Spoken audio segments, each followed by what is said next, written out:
Hello po. So today pala is namili ako ng mga gamit ko sa kusina at saka mga groceries na din.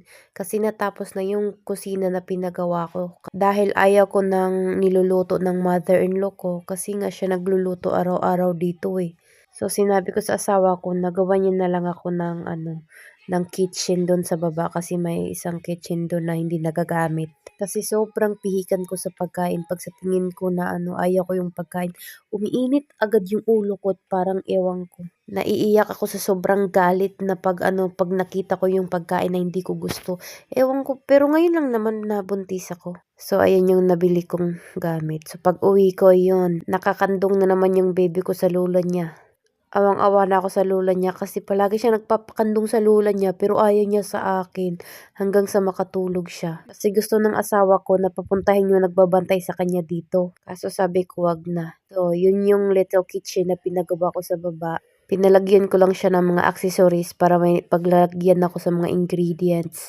At pinalagyan ko na rin ng bagong shilin. At yan yung automatic na naghuhugas ng mga pinggan. Actually, may mga gamit naman to pero pinabago ko lahat. Nagpabili ako sa asawa ko.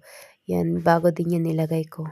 Tsaka naglagay ako ng sarili kong ref. So, if ever gusto kong magluto, so magluluto na ako para sa sarili ko. At saka pinilagyan ko rin siya ng exhaust fan. Kasi nga, nasa baba tong kusina na to. At saka maliit lang siya. At saka ang cool ng exhaust fan na to kasi automatic siya. Pag i-wipe mo lang yung kamay mo, umaandar siya pag wina-wipe mo at saka wipe mo pa ka na namamatay rin siya. At saka pwede mo siyang kausapin. Kahit yung stove, pwede mong kausapin.